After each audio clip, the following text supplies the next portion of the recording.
Puspitorum kasiliring samirana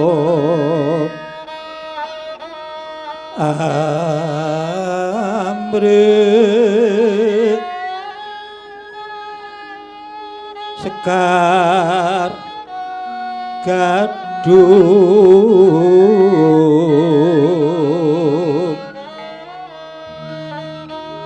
kungas sekar gandanyorum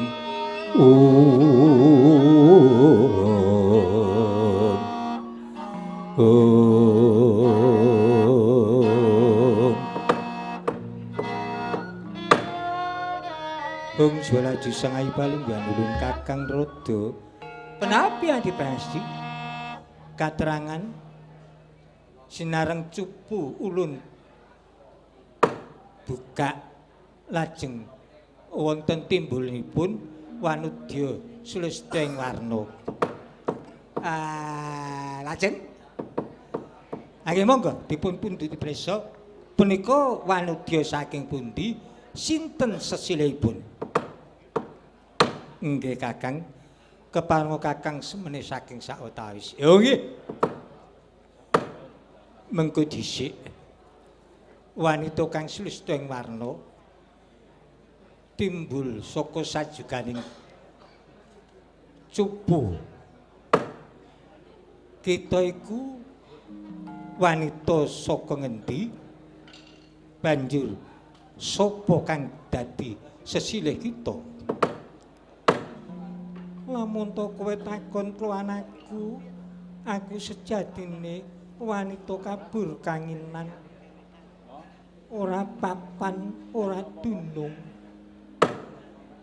lamun kowe takon sesilihku aku Dewi Lohwati kita sesilih Dewi Lohwati iya lah kowe kuwi sapa ulun iki ratu-ratuning Dewa Tridasa Wataknawa lah sing mburi sapa ulun iki patih ulun mekayangan oleh suduk pangudal-udal ulun Bathara Narada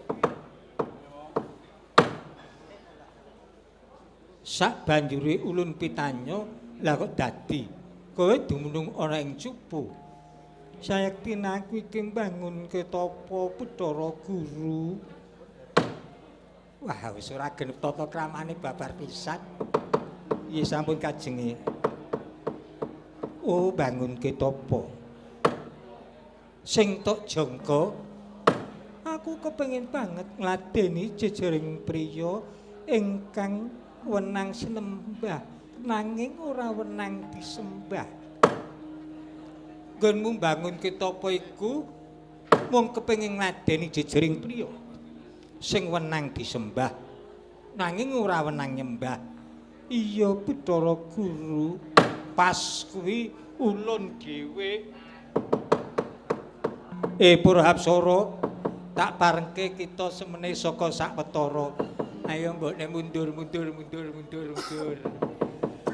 sajae papan kene arep digunakake dening Wang Pekulun pas kuwi ulun sing tok goleki mergo ulun iki ratu-ratu ning dewa ulun iki wenang disembah nanging ulun ora wenang nyembah dadi yen ngono upama kita tak pundhut garwa yen pancen kowe mangkono kasunyatane aku saguh tok pundhut garwa darak ngono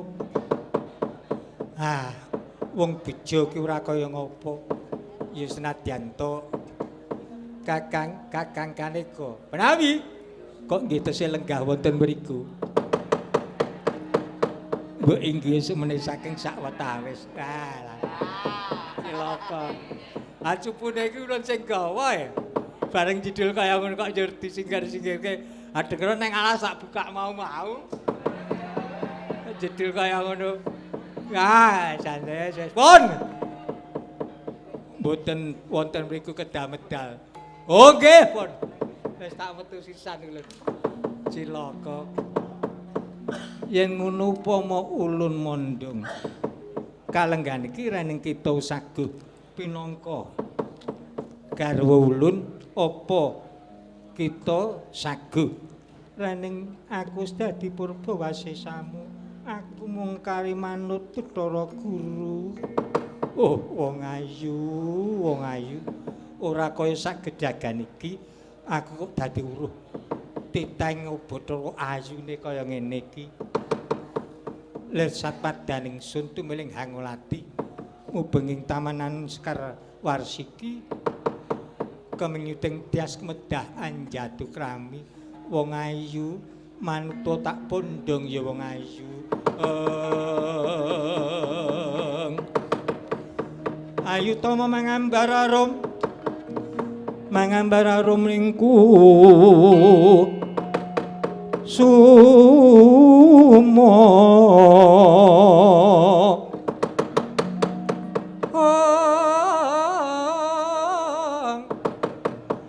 yen ngandika semunya gigit ladi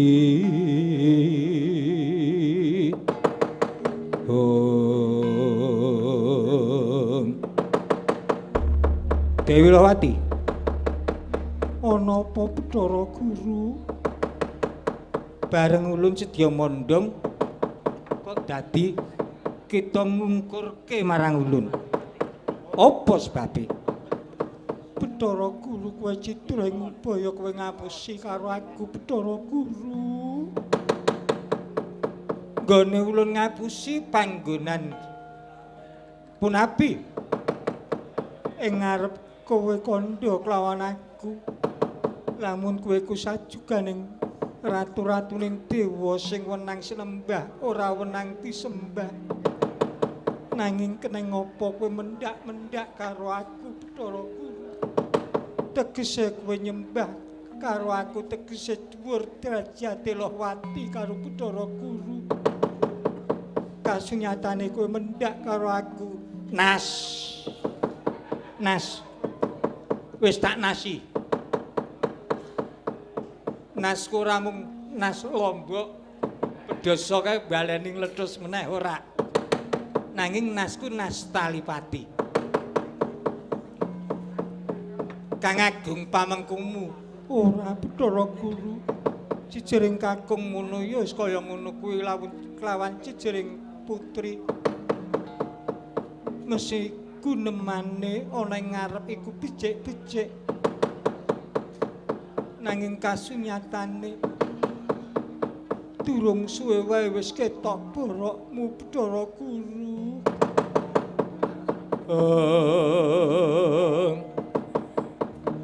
jaja muntap ler kenetap netra kocak ngundarandir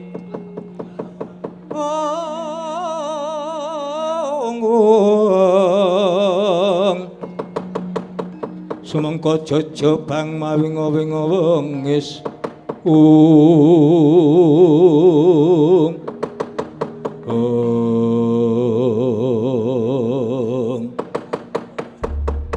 Lawati ana apa Bathara Guru ulun iki gedhe panguwasa ulun ana ing Kahyangan Jingkring Saloka aja kok mung jeneng kita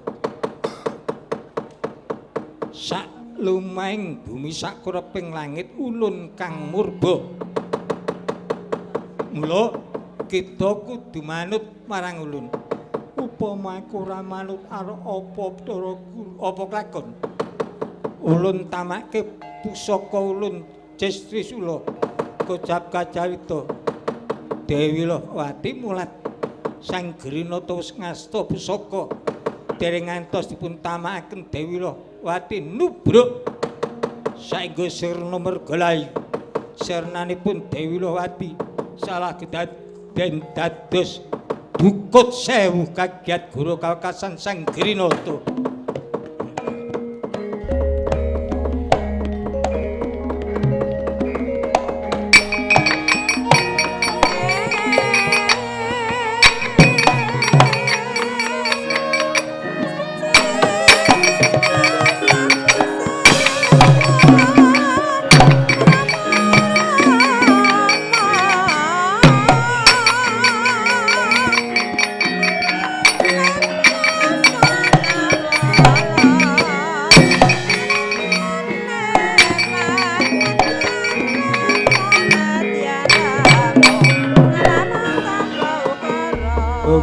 nuju sang ayu palungganipun wela.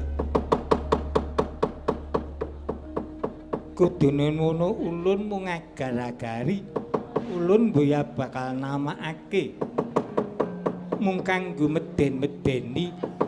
Lah Kulawati nubruk bareng nubruk pusaka Cis Trisula ilang wujude Dewi Lawati iki ora kleru kaya wiji dikut sewu.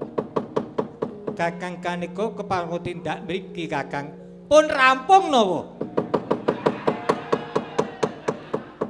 Sajake kok kaya lambuk menawi ganggu kepareng tindak mriki Kakang menika kula mboten menapa-menapa. Ya ora ngandel. Nah, kasunyatane kaya ngono kok jare ora ngapa-ngapa.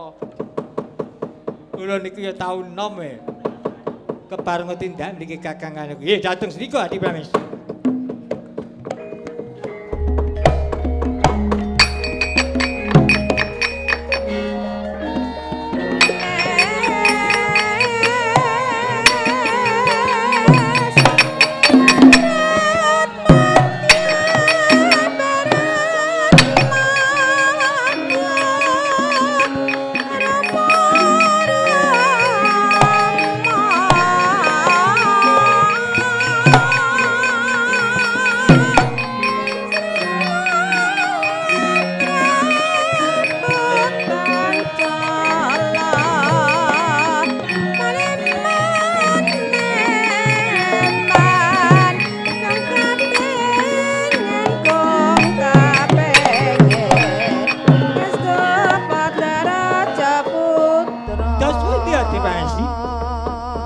Mboten ketingal Dewi Lawati.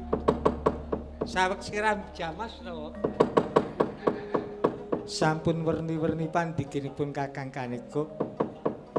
Ulun badhe nyaurisaken pun Lawati. Nggih, dos pundi? Rikala semanten pancene sedya ulun pondhong. Nggih. Nanging ulun ingkang lepat ingkang dipun suwun Lawati sajeganing priya ingkang wenang disembah nanging mboten wenang sinembah. Ha nggih. Anggen kula mondhong kula mendhak dipunyono kula nyembah kaliyan Rahwati. Mboten dados keparingipun Rahwati. Lajeng kula weden-wedeni kula agar-agari pusaka ulun Cis Trisula. Dereng ngantos kula tamakaken malah Dewi Lawati niku nubruk pusaka ulun saengga wujude Lawati cal dados wujudan wiji dukut sewu menika. Waduh. Wah, lah kamangka mawa teja hanalai kados ngaten. Lajeng keparingipun saking pemanggih ulun pancen punika dados bejanipun para titah Madyapada. Kedah ingangke kawradenaken wonten ing jagat raya. Kepareng Kakang kanika mboten ajrih kangelan medhak Madyapada tumuju wonten medhang Kamulan. Wonten ngarsanipun wayah kenakian Prabu Sri Mahabunggung. Supados ing mangke damel lalahan nengkaraken wiji dukut sewu punika. Oh nggih menapa katen. Kepareng lajeng kula nyuwun pamit bidhal Madyapada. Wonten ing nagari Medhang Kamulan inggih Kakang kanika ingkang atos-atos Kakang kanika.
sugeng tindaknya Sang Hyang Kaneka Putra Sang Hyang Bathara Narada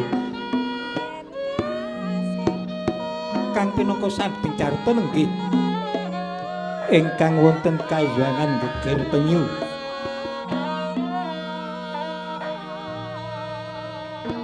kayuangan geger penyu saekti sramanipun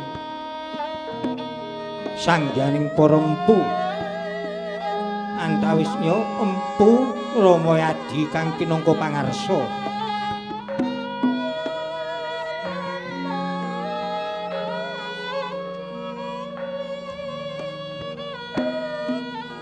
mewah kairingaken keng garwa Dewi Sumbra ingkang sowan nungging ngarsa kadangnya taruna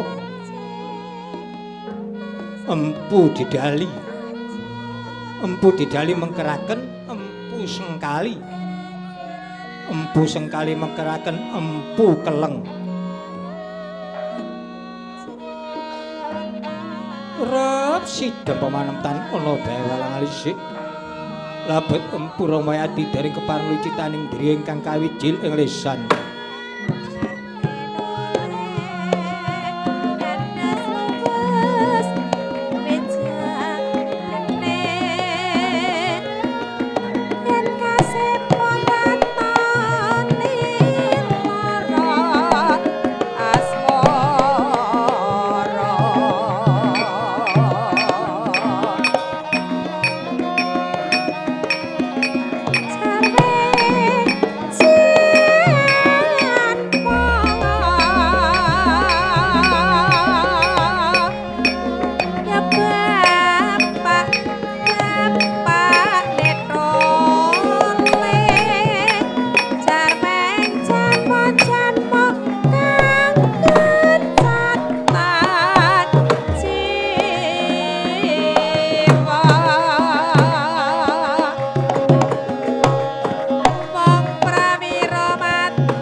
rasaning tias kayuyun ngayomi lukitaning kalbu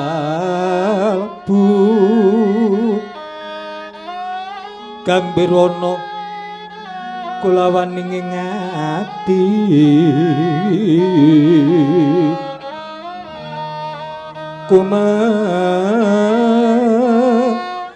dah kedah pitutur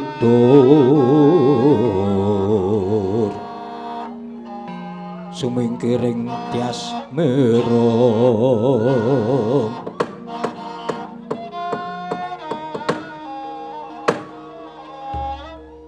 ewang sukma mangedilin wihing skaring bawana langgeng aji becari sumbu ana dawuh mapa Kakang Empu Ramayadi usak wetara para kadang-kadang nggone ngadhep ana ing kayuangan geger penyu sadurunge Kakang iki mau lenggah sejatine Dimas Empu Didali Dimas Engkali apa dene Empu Keleng usak wetara nggone nganti ana ing papan kene Kakang mulai enggal diacarani kadang-kadangmu kabeh Kakang ya tak parengake lamun temangkono semene saka sak petara iya Kakang adikku di Didali padha kanthi raja nggonmu sowan ngadhep ana ngarepaning Rakapara kula nuwun inggih Kang Mas awis saking pangestunipun Kang Mas Winantu ing Karaharjan bekti kula kunjuk ya banget panarimanipun Kakang nadyan kula nyaosaken pangabekti kula kunjuk Kiraka kula nggih nyaoske bekti kula Kiraka Empu Sengkali Empu Keleng ndak tampa ana wigati apa padha ngadhep ana ngarepanipun Kakang Nyuwun sewu. Raos kula kok mboten sekeca. Nggone ora kepenak kepiye? Kula midhanget bilih ing mangke para kadang Jawata sami gotong royong gempur gunung Jamur Dipa. Saking pamanggih kula kiraka kirang bejanipun ing mangke dipun nyono Kang Mas Empu Ramayadi menika mbalela mboten nderek sabiyantu ingkang dipun tindakaken sangyaning para Jawata Tridasa Wataknawa menika ingkang dados saken raos sing semelang manah kula Kang Mas. Oh iku to ding sok semelangke. Kowe wedi lamun to mengko para Jawata teka papan kene nucuh marang pun Kakang keneng apa pun Kakang ora sabiyantu gempur gunung Jamur Dipa mengkono kula nuwun inji kudune para Jawata iki sing mikirke awake dhewe iki gaweane akeh gawe gegaman ora mung werna siji nanging werna-werna gegaman kamangka mengko lamun to iku ora paripurna apa wektune urung rampung awake dhewe sing dadi parang cucuan panjenengane Sang Girinata. Mula awake dhewe rasa semelang. Awake dhewe kanthi dasar bener upama ing mengko ana sajuganing dewa teka papan kene. Kok merekake nggone awake dhewe ora nyambut gawe melu gempur gunung Jamur Dipa. Kowe aja semelang mengko tak wangsulane.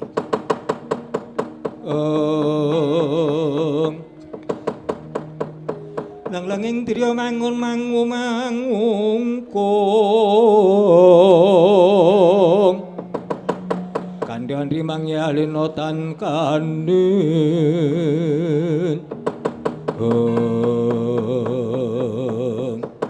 kocap kacarta praptaya sang jaring para Jawata Tridasa Wataknawa.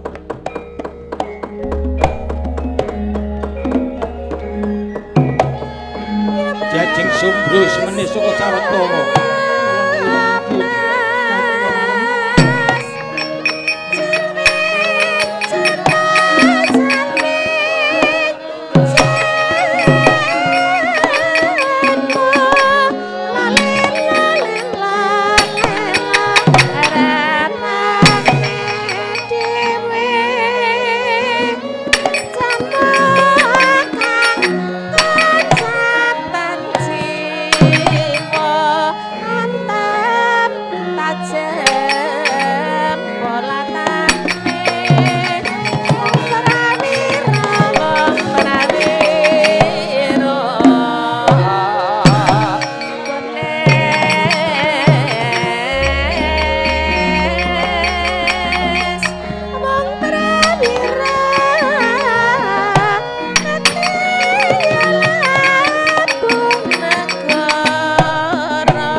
Makutha majuru jrungkung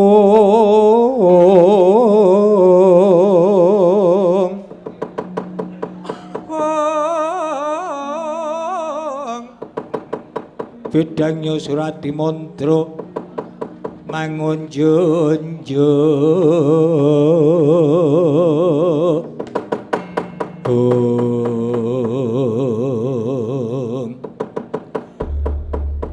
Ewang sukma mangadili nuhung sekaring berangging ora sisih panduluku kaya iki adi penyarian.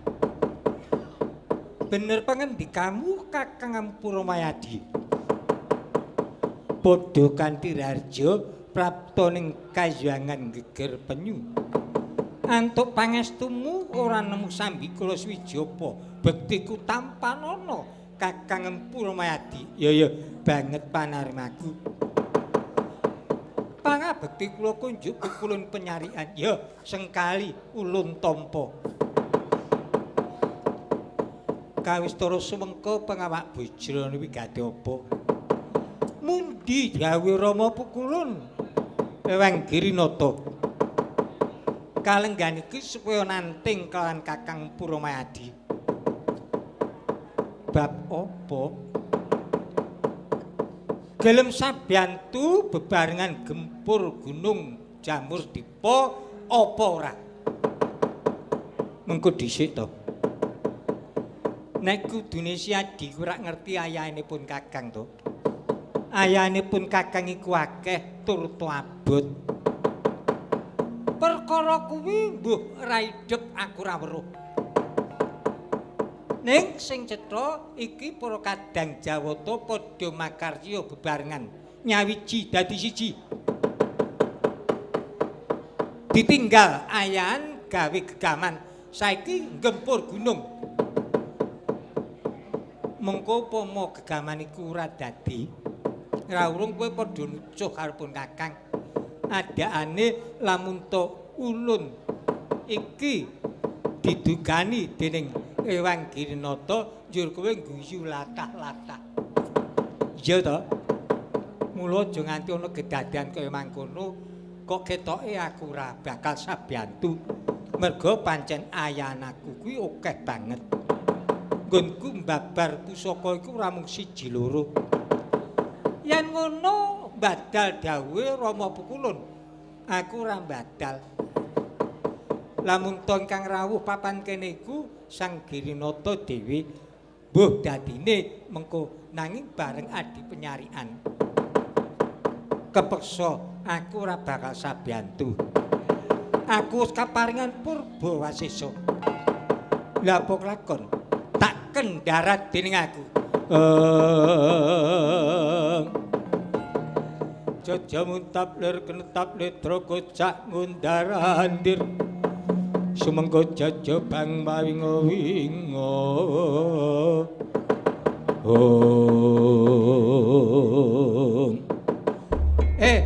Dewa penyarian. Kang Agung pamengkumu aku nyanyak ora genep tata kramaku. Kowe sedya gawe cintrakane Kakang Empu Ramayadi. Aku sing mepalangi. Ayo.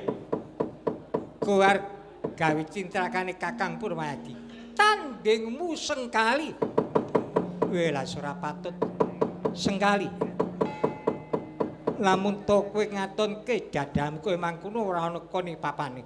Metu njaba kene merganing patimu tak ladeni dening aku.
patut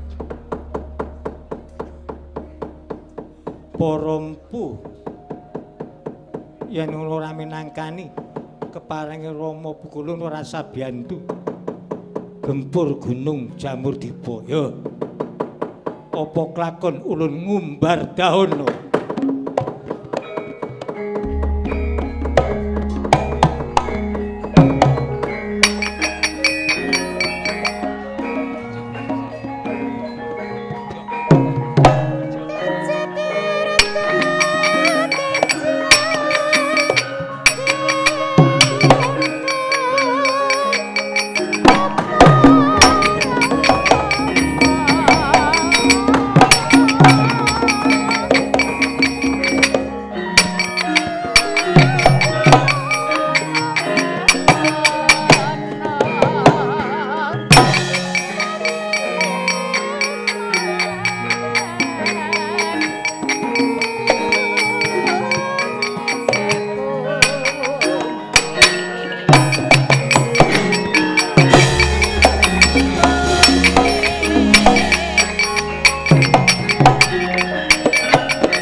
kleru kaya Adi Bedoro Bayu. Wah iya.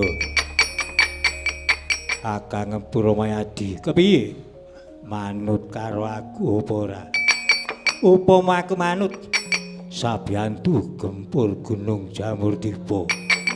Upama aku ora manut tak rudo peksa.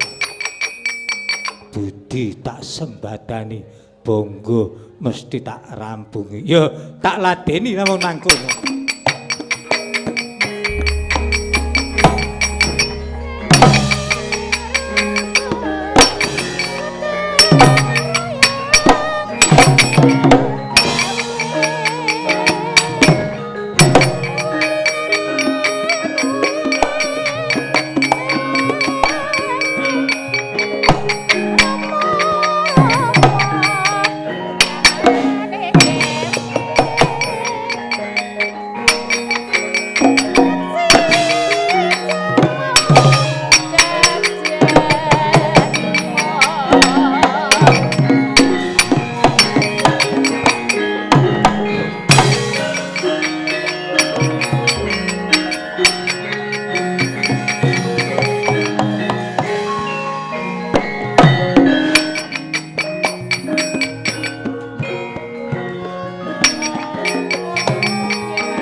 lumajaripun Empu Ramayadi ingkang kabijung dening Bathara Bayu. Nenggih punika ingkang wonten Besalen papan pangububan. Besalen menika papan kinarya damel gegaman. Pangububan menika papan kangge manasi wesi ingkang ing mangke sedya kadamel gegaman. Empu Keleng nedeng ngobong wesi ing mangke sedya kababar pinangka gegamaning para Jawata. Mboten mangertos dhatenging bebaya lumajaripun Empu Ramayadi mangertos bilih kadang Yurda sedya kadamel cintraka dening Bathara Bayu. Wesi ingkang nedeng kabesem kacandhak dening Empu Keleng kasabetaken sukunipun Bathara Bayu kagiat guru kakasan Bathara Bayu sedya mundur saking pembijungipun Empu Ramayadi.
Swara patut Empu Keleng gugu karepe dhewe.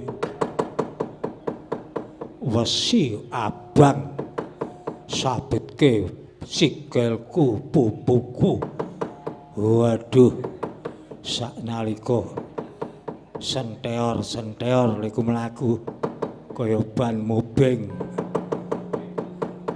Ndadekake nesune Bathara Bayu para empu-empu. Kocap kacarita Bathara Bayu duka yasinipi.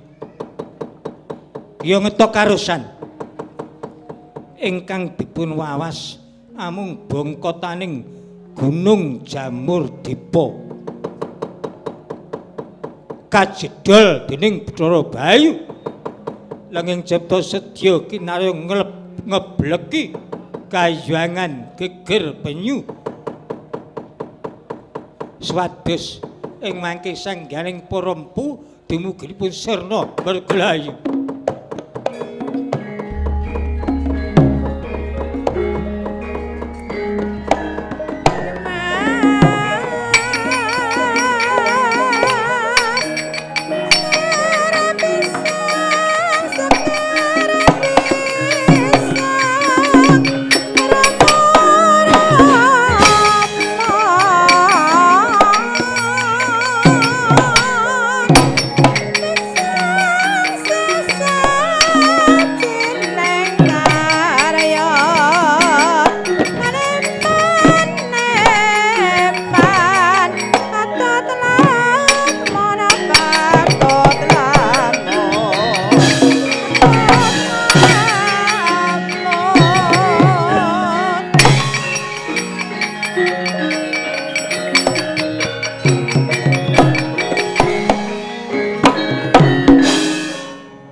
keleng. Kula Kiraka Upama ora saka pambiyantumu nggonmu pepalangi Adiptara Bayu, lamun aku bisa kecekel dadi apa?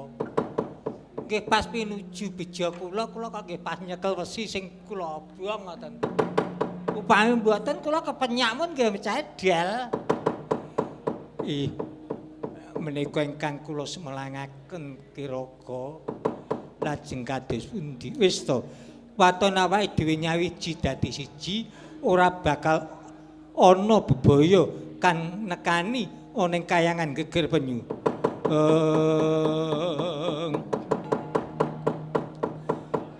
Lenglenging driya kang lagi hamangene.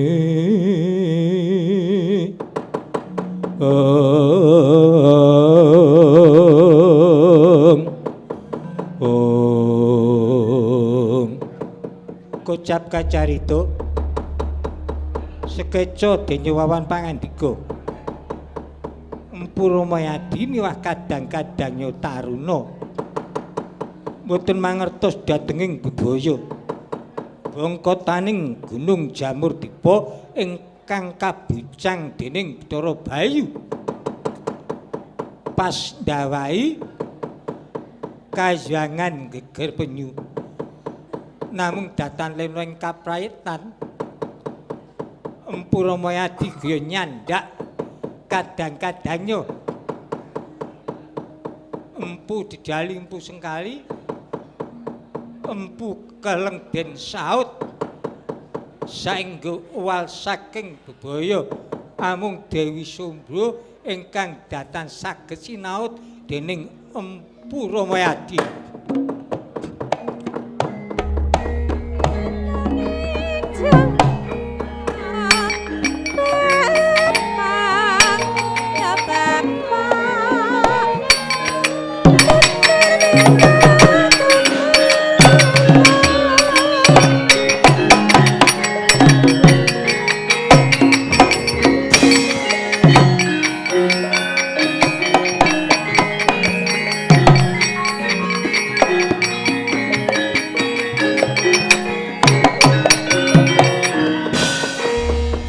Nyawal saking baya empu didali empu sekali empu keleng awit nampi pitulunganipun Empu Ramayadi sinareng anget bilih ingkang garwa keblekan bangkotaning Gunung Jamurdipa kaya ngetok karosan kepareng Jinara ponang bangkotaning Gunung Jamurdipa kapotol pucukanipun kabincang ngidul salah kedaden dadi gunung alit jenenge Gunung Becari.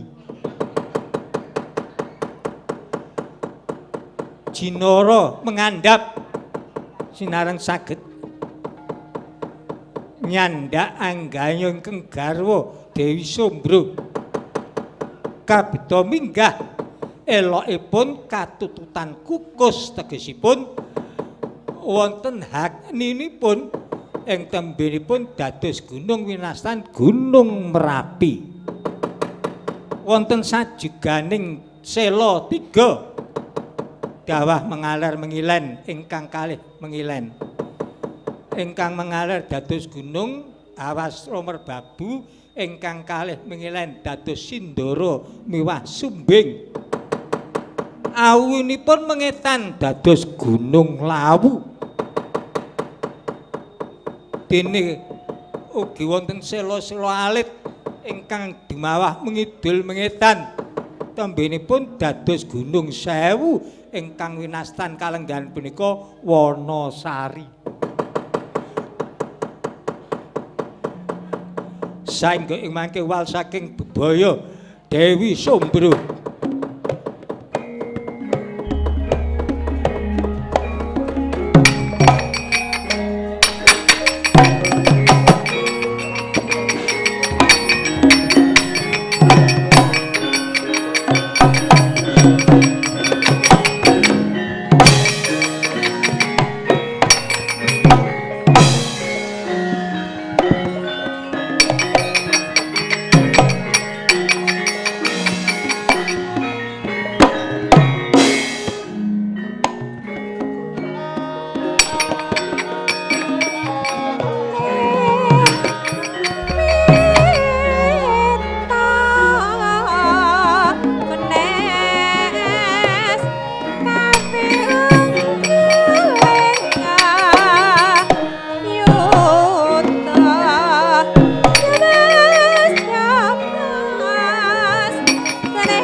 Kiraka.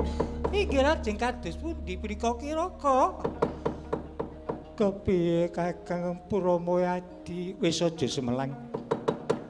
Mbok menawa wis titiwancine awake dhewe kudu pisah di keparipun Kiraka.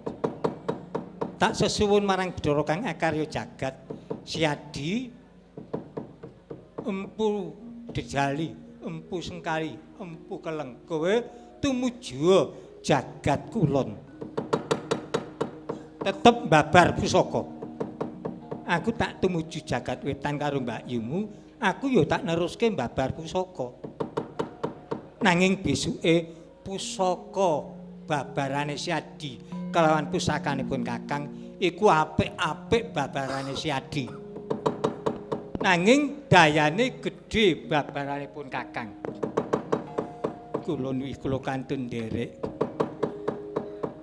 Gegaman-gegaman sing wis dadi diguwang nang Madyapada. Aku tak duwe panuwunan ora ketan sak kedheping netra gaman-gaman sing wis dadi sing diguwang marang awake dhewe iki mengko.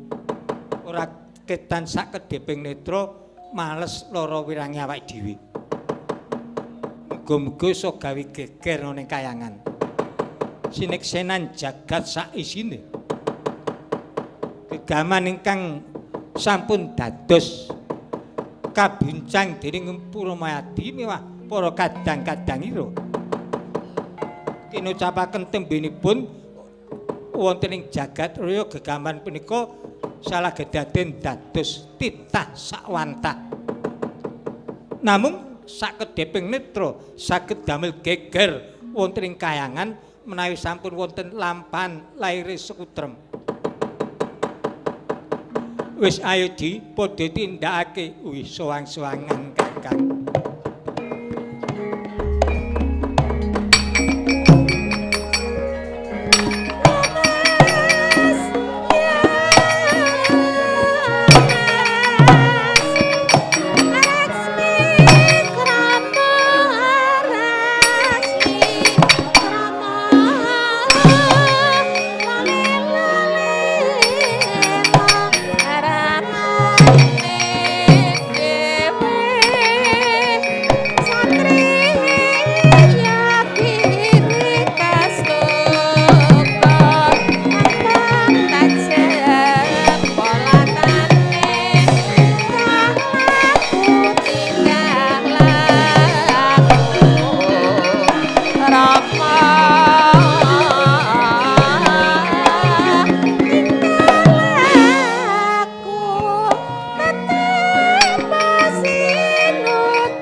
Sridinon langening pamyat busana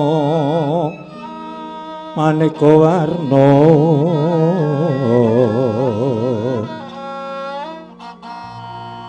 renggeng Kencana Ratna Bra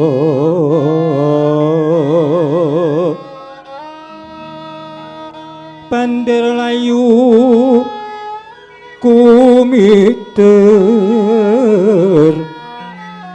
sinran pandres sing maruta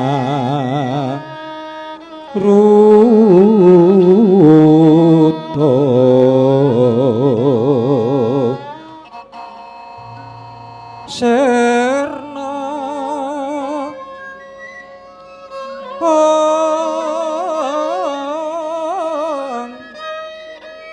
kumaraning wiyat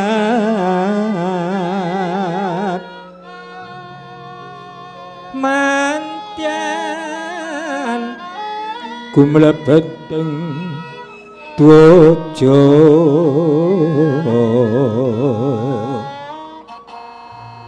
Sruprasta kayu pangkeprapal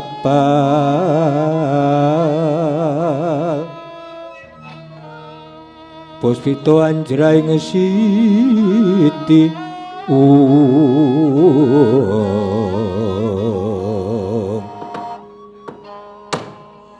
ron mawur kadyuping angin kukira bubar sumebar